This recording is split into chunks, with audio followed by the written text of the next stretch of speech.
BJP അപകടകരമായ നയസമീപനം പിന്തുടരുമ്പോൾ അതിൽ നിന്നും വേർതിരിഞ്ഞ വ്യത്യസ്തമായൊരു നയസമീപനം കോൺഗ്രസിന് പിന്തുടരാൻ കഴിയുന്നില്ല.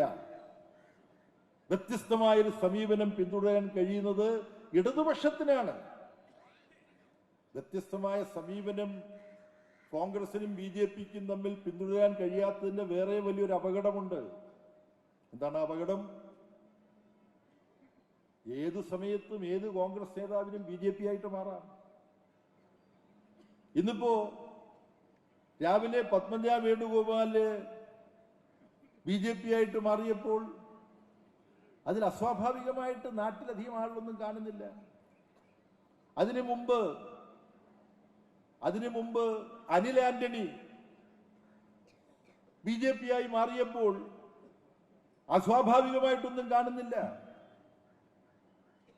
നമ്മൾ മറന്നുപോകരുത്, ഇന്ന് ഇന്ത്യൻ പാർലമെന്റിൽ BJP അംഗങ്ങളായിരിക്കുന്നവരിൽ 110-ലധികം BJP MPമാർ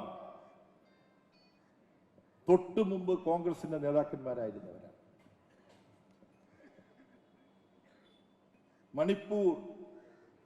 മണിപ്പൂർ എന്ന് പറയുമ്പോൾ ഒഴുകുന്ന രക്തവും ചൊരിയുന്ന കണ്ണുനീരുമാണ് നമ്മുടെ മനസ്സിൽ വരുന്നത്, ഇല്ലേ?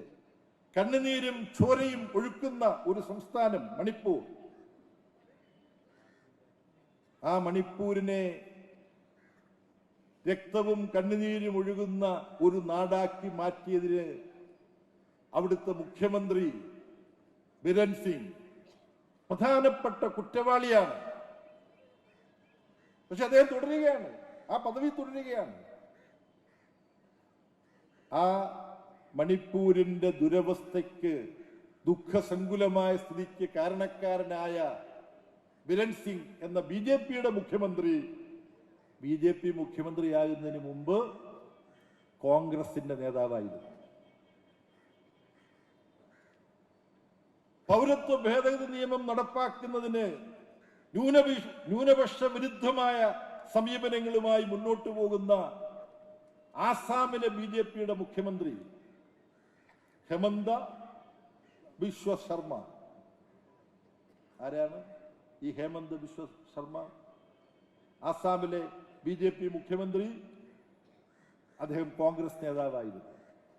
ഇവരൊക്കെ എങ്ങനെയാണ്? അശോക് ചവാനുണ്ട്, എണ്ണിയാൽ തീരില്ല. നമ്മുടെ കേരളത്തിന്റെ തൊട്ടയൽ സംസ്ഥാനമായ കർണാടക മുഖ്യമന്ത്രിയായിരുന്ന SM കൃഷ്ണ. അങ്ങനെ എത്ര പേർ. ND തിവാരി ഉത്തർപ്രദേശ് മുഖ്യമന്ത്രിയായിരുന്നു. പേരുകൾ ഇങ്ങനെ പറയാം, നിങ്ങൾക്ക് തന്നെ ഓർക്കാം. അപ്പോൾ കോൺഗ്രസും BJPയും തമ്മിൽ അങ്ങോട്ടും ഇങ്ങോട്ടും മാറാൻ പ്രയാസമില്ല. കോൺഗ്രസ് നേതാക്കന്മാർ പലരും മാറിയിട്ടാണ് BJP നേതാക്കന്മാരായി മാറുന്നത്. ഇവിടെ വളരെ മർമ്മപ്രധാനമായ ഒരു കാര്യം നമ്മൾ മനസ്സിലാക്കണം. നാം നേരത്തെ കണ്ടല്ലോ, വോട്ട് ചെയ്തവരിൽ 40% BJPക്കും കൂട്ടാളികൾക്കുമുള്ളത്. കഴിഞ്ഞ തെരഞ്ഞെടുപ്പിൽ വോട്ട് ചെയ്തവരിൽ 60% BJP വിരുദ്ധരാണ്. ആ വോട്ട് മുഴുവൻ ഒരുമിച്ച് ചേർക്കാനാണ് നമ്മൾ ശ്രമിക്കുന്നത്. ആ ശ്രമം വിജയിച്ചാൽ പാർലമെന്റിലെ മോഡിയുടെയും BJPയുടെയും ഭൂരിപക്ഷം പോകും. പക്ഷേ നരേന്ദ്രമോദി നിയോഗിച്ച ദ്രൗപദി മുർമു പ്രസിഡന്റായിട്ടിരിക്കുന്നു. നരേന്ദ്രമോദി രാജി കൊടുക്കുന്നതിന് മുമ്പ് പിടിച്ചു നിൽക്കാൻ പറ്റുമോ എന്നുള്ള ഒരു അവസാനത്തെ അടവ് പയറ്റിയെന്ന് വരും. നരേന്ദ്രമോദിയും കൂട്ടരും അവരുടെ ഭൂരിപക്ഷം പാർലമെന്റ് നഷ്ടപ്പെട്ടാലും അവർ പാർലമെന്റിൽ കുറേയധികം MPമാർ അവരുടെ കൂടെ ഉണ്ടാവാം.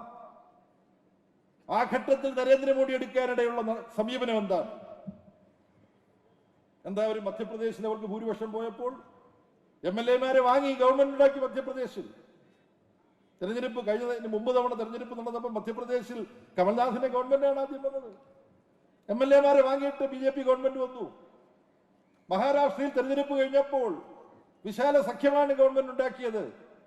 ശിവസേനയെ പിളർന്ന്, ശരത് പവാറിന്റെ പാർട്ടിയെ പിളർന്ന് അവിടെ മഹാരാഷ്ട്രയിൽ BJP ഗവൺമെന്റ് ഉണ്ടാക്കി. ഗോവയിൽ എങ്ങനെ ഗവൺമെന്റ് ഉണ്ടാക്കി? അരുണാചൽ പ്രദേശിൽ കോൺഗ്രസിന്റെ മുഖ്യമന്ത്രി എല്ലാ MLA-മാരുമായി മൊത്തക്കച്ചവടമാണ് BJP-യിലേക്ക് പോയത്. ഇവരുടെ എല്ലാം പേര് ഞാൻ പറയേണ്ട കാര്യമില്ല. ഇതാണ് ഇവരുടെ പ്രവർത്തന ശൈലി എന്നിരിക്കെ 2024 പാർലമെന്റ് തെരഞ്ഞെടുപ്പ് കഴിഞ്ഞ് BJP-യും കൂട്ടരും ഞാൻ ഈ പറഞ്ഞ കണക്കുകൾ കൊണ്ട് അവർക്ക് ഭൂരിപക്ഷം നഷ്ടപ്പെടാൻ കഴിയുന്ന ഭൗതിക സാഹചര്യമുണ്ട് ഇന്ത്യൻ രാഷ്ട്രീയത്തിൽ.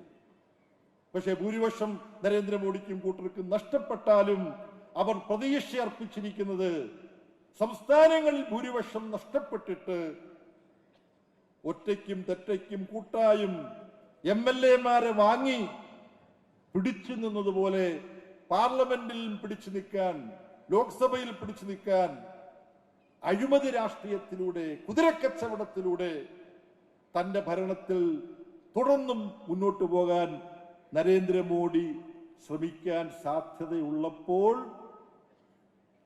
വിൽക്കപ്പെടാൻ സാധ്യതയുള്ള MP-മാർ കേരളത്തിൽ നിന്നെങ്കിലും പാർലമെന്റിലേക്ക് പോകാൻ പാടില്ല എന്ന് നമുക്ക് തീരുമാനിക്കാൻ കഴിയും.